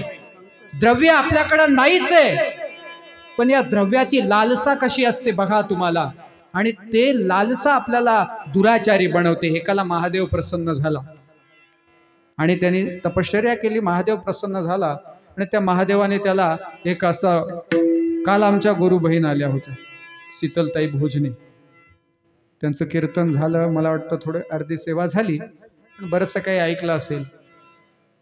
त्यांच्यासाठी आम्ही प्रयत्न केले, पण काही गोष्टीचे कमी अधिकपणा असतो. सांगत होतो त्याचं कारण वेगळं आहे की त्यांना काही गोष्टी सांगत असताना आम्ही दोघांनी किंवा मी सांगताना काही उदाहरणं दिले, तर होऊ शकतं असं किंवा त्यांनी सांगितलेलं उदाहरण आज माझ्याकडून होऊ शकतं. पण असो, महादेवाचं उदाहरण सांगितलं, प्रसन्न झालेलं नाही म्हणून सांगतो, नाही सांगितलं म्हणून, कारण मी त्यांची थोडीशी तालीम केली होती. पण मी इथे येण्या अगोदर मला थोडा वेळ मिळाला नाही. तुम्हाला लक्षातही येत असेल, मी रांजाळा या गावी दृष्टांत प्रवचन आणि लीळाचरित्र असं 7 दिवसाचं माझं कथा त्या ठिकाणी चालू आहे. 6 तारखेपासून तर 14 तारखेपर्यंत. कीर्तनाची तारीख मला बऱ्याच दिवसापूर्वी आली होती, पण माणसाचं कसं आहे, जोपर्यंत इथपर्यंत येत नाही ना, इथपर्यंत, तोपर्यंत माणूस विचारच करत नाही. म्हटलं हाय वेळ, पण जसं जसं ही तारीख जवळ यायला लागली, वेळच मिळाला नाही. धावपळ चालू झाली, कार्यक्रम चालू झाले, त्यामुळं थोडंसं चिंतन करायला फारसा वेळ मिळाला नाही.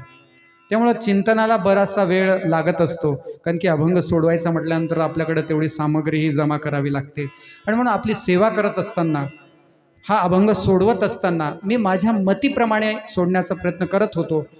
पण आता प्रसंग तुम्हाला सांगतोय, त्याचं कारण असं आहे की एक वेळेला महादेव एका भक्ताला प्रसन्न झाला आणि त्यांनी वर दिला. म्हटले हा घे, काय, घंटा. हा वाजवला आणि तू जे मागितलं ते तुला मिळेल. आणि असं म्हटल्यानंतर त्याने ते घंटा घेतला, घरी गेला आणि घरामध्ये नेऊन उतरंडीला ठेवून दिला. आता उतरंडी राहिल्या नाही ती गोष्ट वेगळी. आणि तो गेला आपलं वारीला, जाळीच्या देवाला असेल, पंढरपूरला असेल, म्हणजे कुठेतरी गेला असेल. तुम्ही जाता का नाही? जाता ना कुठेतरी दोन्हीपैकी एक ठिकाणी जात असतात. आमची लोक तर दोन्हीकडे जातात, काही अडचण नाही.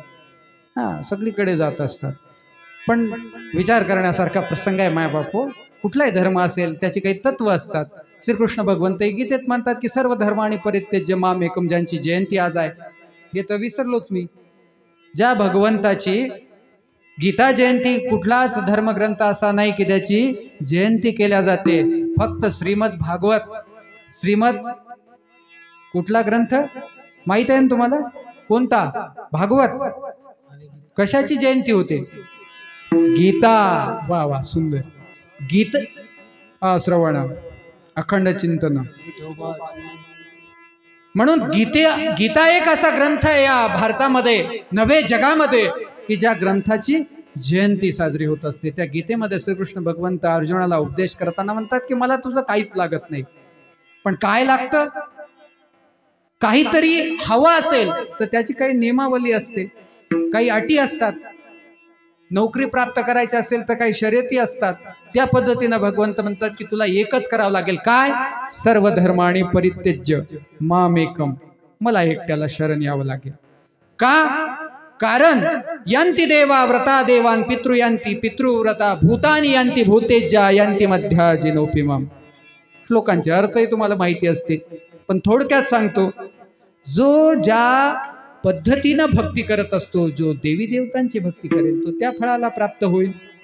जो पितरांची भक्ती करेल तो त्या फळाला प्राप्त होईल. जो भूतादी देवतांची भक्ती करेल तो त्या फळाला प्राप्त होईल. आणि अर्जुना, जो माझी भक्ती करेल ना तो मला येऊन प्राप्त होईल. आणि म्हणून कदाचित तुकोबांनाही सुद्धा असं म्हणावं लागलं की आपुला तो त्याच्याशिवाय काहीच नाही भेटत हो मायबाप. एकनिष्ठता फार महत्वाची आहे. घरामध्ये तुम्ही लग्न झाल्यानंतर येत असता, तुमच्या नवऱ्याचा जुडवा भाऊ असेल त्याच्याविषयी तुम्ही ती कल्पना करू शकत नाही जी तुमच्या पतीविषयी आहे. आणि म्हणून हा धर्म सुद्धा पतिव्रतेसारखाच आहे. एकनिष्ठता फार महत्वाची आहे. एकनिष्ठता, अनन्यपणे त्या भगवंताला शरण गेलं पाहिजे. आणि इकडे तुकोबाराय असतील किंवा ज्ञानेश्वर माऊली असतील, ते सांगतात आपल्याला की बाबा रे, पुण्याची पावटी सरल्यानंतर इंद्रपुणाची ओटी उतरल्या जाते आणि मग या मृत्यू लोकामध्ये यावं लागतं. कशासाठी? पुन्हा जननी, हे सगळे असू द्या, प्रमाण राहू द्या. पुन्हा पुन्हा पुनरुपी जननम पुनरुपी मरणम पुनरुपी जननी जठरे शयनम, पुन्हा पुन्हा पुन्हा. आणि स्वामींनी यासाठी रहाट घटिकेचा दृष्टांत दिलेला आहे. पुन्हा पुन्हा पुन्हा पुन्हा संसारामध्ये येणं जाणं चालूच आहे, चालूच आहे. सांगत होतो, पुन्हा एकदा त्या दृष्टांताकडे जातो. महादेव प्रसन्न झाला, घंटा दिला. पण माणसाचे काही स्वभाव असतात. माणसाला ना, आपल्याला नाही मिळालं तर चालेल, पण दुसऱ्याला मिळालं की फार दुःख होतं, फार दुःख होतं.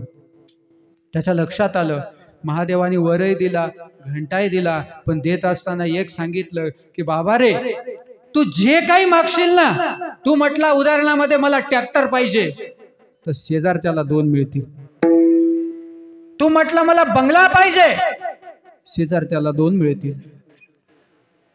आता त्याचा विचार, आपल्यापेक्षा जर आपला शेजारी श्रीमंत झाला तर तपश्चर्या केल्याचा फायदा काय? तपश्चर्या केली कशासाठी? शेजाऱ्यापेक्षा, भाऊकीपेक्षा आपण श्रीमंत झालो पाहिजे. आणि म्हणून म्हणला, देवा तुम्ही वरदान तर दिलंय, पण माझ्या काही कामाचंच नाही. देवाला नाही म्हणला, मनात विचार केला, तो घेतला घंटा, दिला ठेवून उतरण दिला, गेला मग आता पदयात्रेला. पण दुष्काळ पडला, येईपर्यंत घरात काही खायलाच नाही, शेती वगैरे ते नव्हतीच. आणि म्हणून ते या बाईनं काय केलं, घरातले एक एक भांडे कुंडे सगळं विकायला काढले. काढता काढता घरामध्ये आता काहीच राहिलं नाही. राहिलं मात्र एकच, काय? घंटा. आता काय करावं? आणि म्हटली, याच तरी काय काम? माय मंदिर बांधायचं होतं, काय की नवऱ्याला आणून ठेवलंय. बुवा व्हायचा असेल, नाही तर महाराज व्हायचा असेल. खरंच होईल म्हणून तिला वाटलं आता हे विकलं तर बरं आहे, नाही तर आल्यावर महाराज होईल, बुवा होईल. नाही तर नाही का, वाटतं ना आपल्याला. मी एक कथा सांगत असतो, गीता जयंती आहे आज, त्यामुळे मला पुन्हा एकदा ती सांगावीशी वाटते. बऱ्याच वेळ सांगतो मी. मंदिरात एक बाबा होते आणि एक बाई आपल्या नातवाला कथेत कथा सांगणार आहे. विसरलो तर तुम्ही आठवण करून द्या. घंटा बरं का, हा घंटा होत आला, मला लक्षात आहे, वेळ होत आला, पण तुम्ही लक्षात आणून द्या, संपवणार आहे अगदी थोड्याशा वेळामध्ये. त्या मंदिरामध्ये एक बाबा राहत होते आणि म्हणून एक बाई, आजीबाई. आजीबाईला काहीच काम नसतं. सुनबाई म्हणते या नातवाला घेऊन जा तुमच्या. कुठं? मंदिरामध्ये. आणि म्हणून आजीबाई त्या नातवाला घेऊन मंदिरामध्ये गेली. गेल्यानंतर तो नातू खरंच हुशार होता आणि त्या बाबाने त्या आजीबाईला म्हटलं, आजीबाई तुमचा नातू किती हुशार आहे हो, त्याला मी 1-2 शिकवले, लगेच पाठ झाले. एवढंच काय, संस्कृतचा श्लोक शिकवला त्याला, 15 वाद्य शिकवला. ऊर्ध्वमूल अधशाखम अश्वत्थम प्राहुरम छंदवशेष प्रणन, किती शुद्ध उच्चार आहे त्याचे, किती लवकर याचं पाठांतर आहे. आणि म्हणून काय करा तुम्ही, याला ना 18 अध्याय गीता शिकवा. असं म्हटल्याबरोबर म्हातारीला कशाचा राग आला कुणास ठाऊक बा. डोळे लाल बंद केले, जागची उठली, हातात चहा दिला होता बाबांनी, पटकन आदळला आणि म्हणे, बाबा त्याला काय महाराज करायचं का गीता शिकून? घेतलं नातवाला की गेली घरी. बाबाला वाटलं चुकलंच आपलं, असं नव्हतं म्हणायला पाहिजे होतं. बाबा गेले, आजीबाई चुकलं माझं, माफ करा, मला पण असं म्हणायचं नव्हतं, माहित आहे तुम्हाला काय म्हणायचं होतं. आता बाबा म्हणजे सगळ्या गावची सून असतो, तुमच्या इथं नाही म्हणून तुम्हाला माहिती नसेल. आहे का? आहे का? 2 आहेत का? बाबा बाबा म्हणजे सगळ्या गावची सून असतो. कोणी यावं बोलून जावं, कोणी यावं बोलून जावं. पण काही बाबाचंही थोडंफार चुकतं म्हणा, असं काही नाही की बाबा कधी चुकत नाही, पण तुमचं मायपोट असायला पाहिजे ना, कारण की असं मायपोट असेल तर त्या उदरी ईश्वर अवतार जन्म घेतात. म्हणून तुम्ही ऍडजस्ट केलं पाहिजे, कधी बाबांनी ऍडजस्ट केलं पाहिजे. पण असं होत नाही. बाबा गेले, म्हटले चुकलं आजीबाई. आजीबाईला पुन्हा राग आला, ती उठली, मधल्या घरात, पहिला आमच्या लहानपणी मधलं घर म्हणायचे, आता राहिलं नाही, राहिलं नाही. कारण की कसं झालंय आता, मधलं काय आणि बाहेरचं काय, घरच राहिलं नाही, घराला घरपणच राहिलं नाही. तुम्हाला वाटतं एकावर एक 2, 3, 4 चढवले म्हणजे घर आहे, पण संतांना ते घर अभिप्रेत नाहीये. घर असावे घरासारखे, नकोत नुसत्या भिंती, तिथे असावा प्रेम जिव्हाळा, नकोत नुसती नाती. अशा नात्यांना काय उपयोग आहे हो? घर कसं असावं बोलावं तर खूप वाटतं, पण वेळ संपत आल्यामुळं पुन्हा एकदा आजीबाईकडे जातो. असो, आजीबाई मधल्या घरात गेली, बाबा निघून गेले. दिवसामागे दिवस गेले, नातू मोठा होत गेला, शिकत गेला, कॉलेजला गेला, परीक्षेत पास झाला, मोठा अधिकारी झाला. झाला ना, नाण्याची एक बाजू घडली. मंदिरात गेल्यानंतर माणसं सुसंस्कृत होतात आणि शाळेत गेलेली माणसं सुशिक्षित होतात. म्हणजे नाण्याला जशा 2 बाजू लागतात, तसं जीवनाला सुद्धा घडवण्याकरता 2 बाजूंची गरज होती. पण नातू मात्र एका बाजूनी परिपूर्ण होता. शिकला, मोठा झाला, कॉलेजमध्ये गेला, अधिकारी झाला, 2 लाख पगार त्याला मिळू लागला. पण हातात सत्ता आल्यामुळं 2 लाख पगारही पुरत नव्हता. भ्रष्टाचार केला, पकडल्या गेला आणि त्याला कोर्टामध्ये एके दिवशी उभं करण्यात आलं.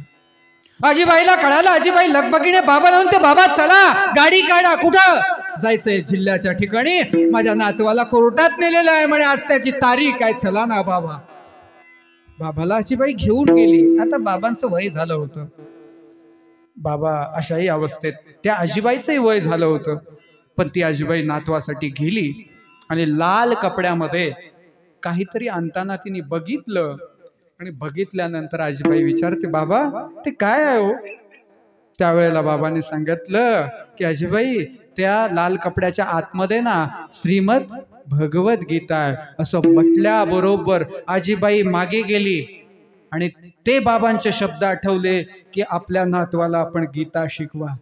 आणि मग लक्षात आलं की खरंच बाबा म्हणतात तसं जर मी माझ्या नातवाला गीता शिकवली असती तर कदाचित आज या गीतेवरती हात ठेवण्याची वेळच आली नसती. आणि म्हणून गीता महत्वाची आहे, लक्षात घ्या, म्हणून महत्वाची.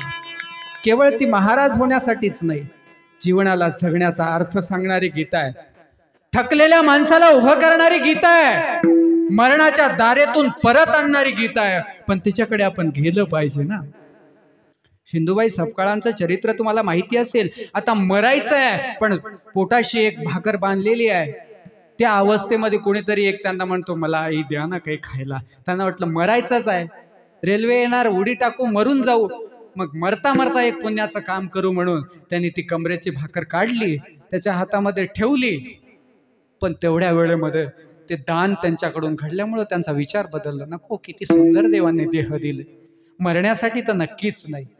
आणि म्हणून त्या सिंधुताईंचं जीवन बघा तुम्ही. मरणाच्या दारातून परत आलेल्या सिंधुताई आता पूर्णतः बदलल्या होत्या आणि आता त्या जगाच्या आई झाल्या होत्या. त्यांचं चरित्र तुम्हाला माहिती आहे, पण मला का सांगावं असं वाटलं, कारण की मरताना त्यांनी जे महानुभाव संप्रदायाला दान दिलं ना, ते फार महत्वाचं दान आहे.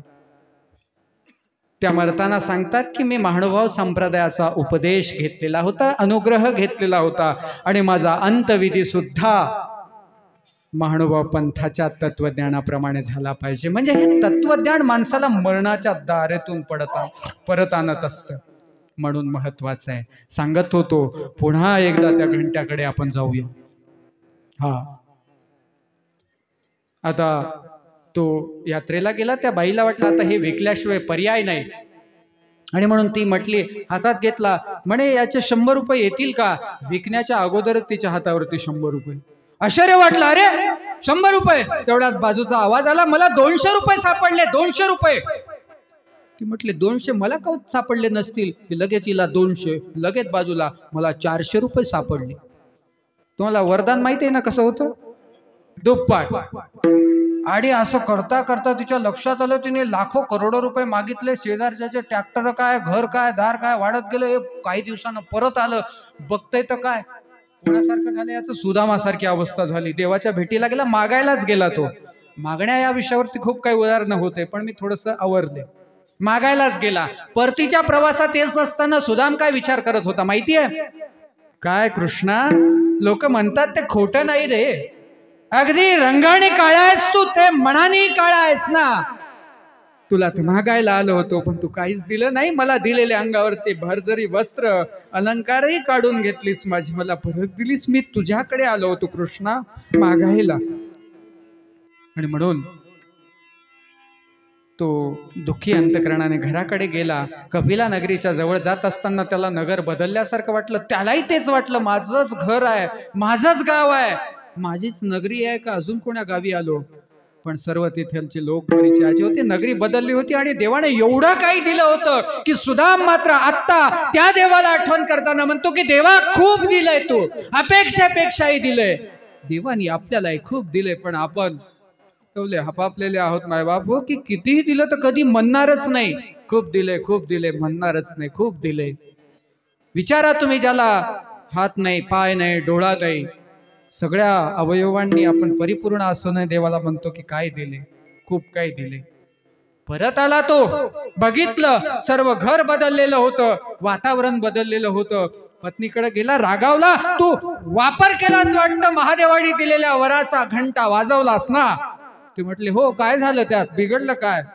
अगं म्हणे, आपण श्रीमंत झालो याचा आनंद मला एवढा नाही, जेवढं दुःख शेजारच्याकडे डबल झालं याचा आहे.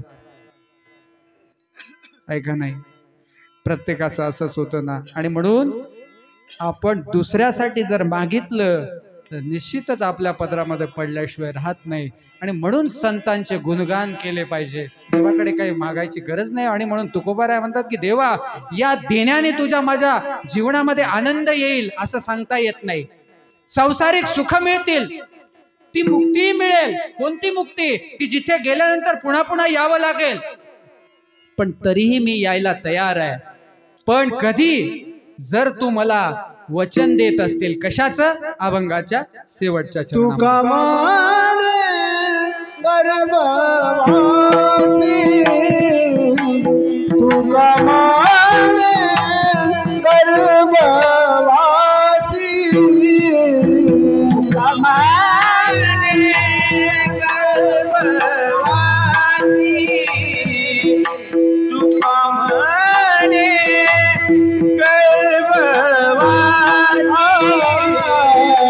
तुका माने गर्भवासी, तुका माने गर्भवासी, तुका माने गर्भवासी, तुका माने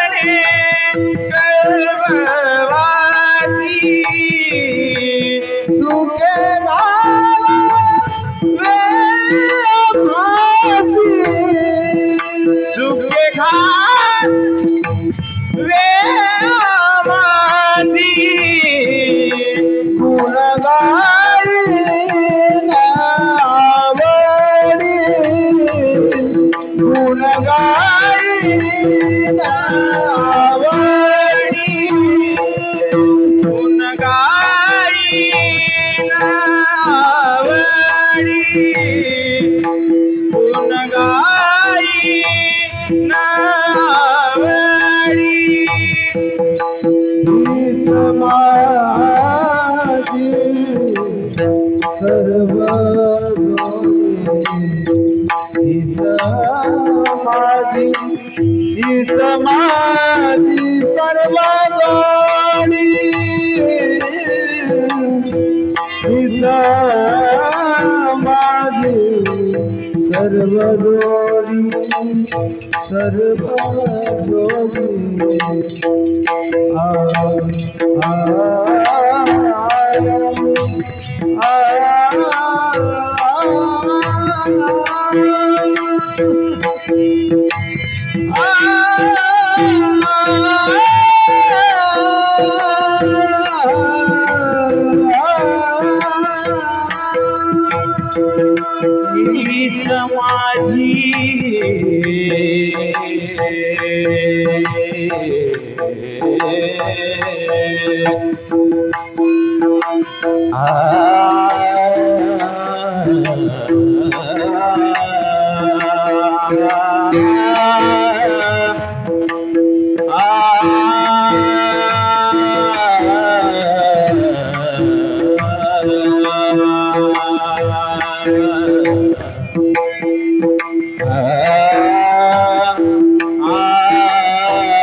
दान देगा देवा तुझा विसरण व्हावा गुण गाई नावडी हेची माझी सर्व जोडी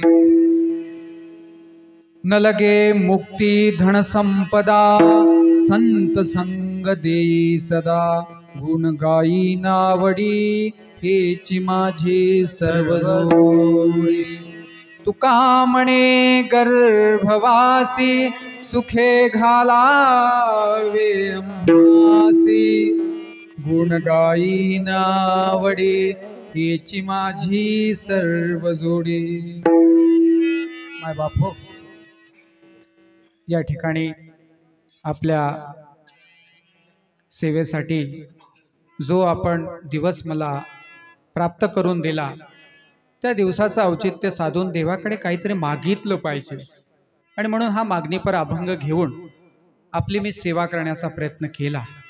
यामध्ये जर आपल्याला काही चांगलं वाटलं असेल तर हे माझ्या गुरूंचा प्रसाद आहे। आमचे आदरणीय श्रद्धेय परमपूजनीय गुरुतुल्य विश्वनाथ बाबा काही वर्षापूर्वी कीर्तन करत होते आणि या बाबांचा प्रसाद आहे की बाबा म्हटले की आम्ही मदत करत जाऊ आणि म्हणून उभं राहिलो। हे सर्व माझ्या गुरुजनांचा प्रसाद आहे आणि यामध्ये काही ओकटं असेल वाईट असेल बिना कामाचं असेल जसं सुपामध्ये तुम्ही पाकडताना धान्य ते सूप आतमध्ये घेतं कचरा तो फेकून देतं तद्वत तेनं नाही जर चांगलं वाटलं असेल तर तुम्ही तुमच्या घरी घेऊन जा आणि काही वाईट वाटलं असेल तर ते मात्र इतर ठेवून जा। म्हणून मायबाप हो असंच एका ठिकाणी मी ऐकलं की बाबा म्हटले की चांगलं वाटले तर घेऊन जा।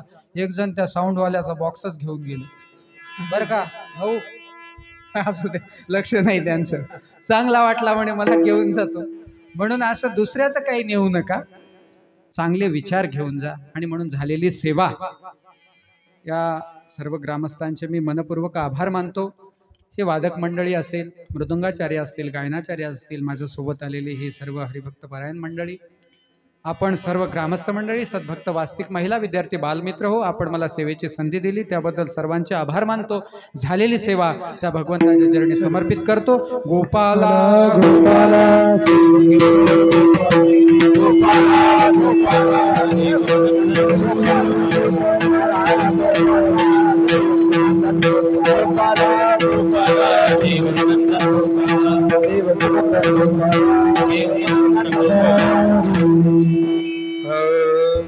चक्रधर स्वरूपा आरती ब्रह्मरूपा आनंद स्वरूपा आरती ब्रह्मरूपा तुझे नाम तुझे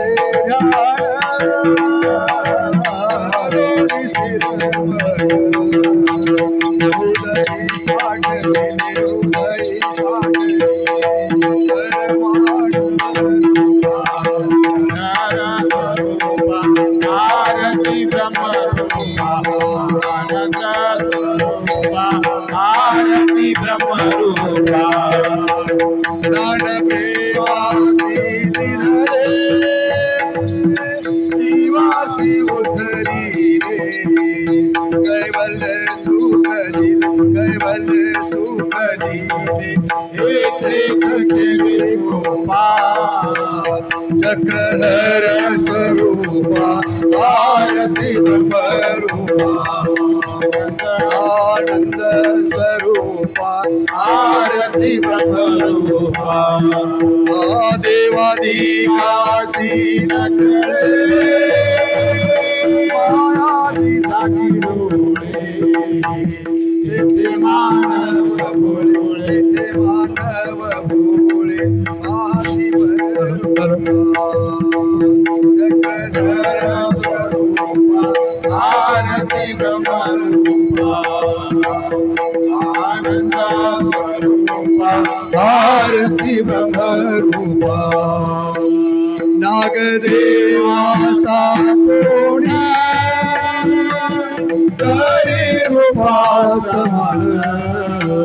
प्रगटे ब्रह्मदान प्रगटे ब्रह्मदान जगते आपा चक्रधर स्वरूपा आरती ब्रह्मरूपा आनंद स्वरूपा आरती ब्रह्मरूपा दास चरणी लोळे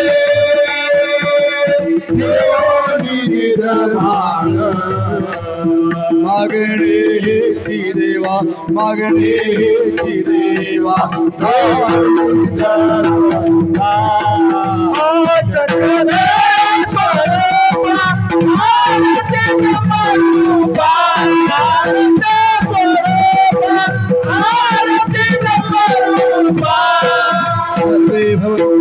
सर्वे सन्तु निरामय सर्वे भद्राणि पश्यन्तु मा कश्चित् दुःख भाग भवेत्. आजची कीर्तनाची सेवा संपन्न करणारे आदरणीय सध्या परमपूजनीय मंतश्री भावनाथ बाबाजी, बाबांनी सांगितलं मी आता एक कीर्तनाची सुरुवात केलेली आहे. म्हणजे आपण ऐकलं असेल, हे काही शिकाऊ कीर्तन वाटले का तुम्हाला? हे पहिल्या वर्गातले आहेत का? हे म्हणजे पुढच्या वर्गामध्ये सरकलेले आहेत. बऱ्यापैकी त्यांनी जो मागणीपर अभंग आहे त्या अभंगाच्या माध्यमातून नेमकं काय आपण मागायला पाहिजे, काय असलं पाहिजे, वेगवेगळ्या अंगाने उदाहरण आपल्याला पडून दिलेलं आहे. ही सेवा सर्वांनी गोड करून घ्यायची आहे आणि उत्तरोत्तर जेव्हा जेव्हा येऊ येईल असंच बाबांनी आपल्याला लाभ द्यायचा आहे. बाबांच्या सेवेबद्दल आयोजक समितीच्या वतीने बाबांचे आभार मानतो. आणि ज्या भजनी मंडळांनी जे संत मोतीराम महाराज संस्थान वारकरी शिव संस्था पालम यांनी जे उत्तम प्रकारची साथ देत आलेले आहेत, दिलेली आहे आणि देणारी आहेत, त्यांच्या या साथीबद्दलही आयोजक समितीच्या वतीने आभार. उद्याची कीर्तनाची सेवा आहे, ठरलेल्या वेळेमध्ये आपली कथा संपन्न होणार आहे. आणि उद्या रात्रीचे कीर्तनकार आहेत आदरणीय सध्या परमपूजनीय महंत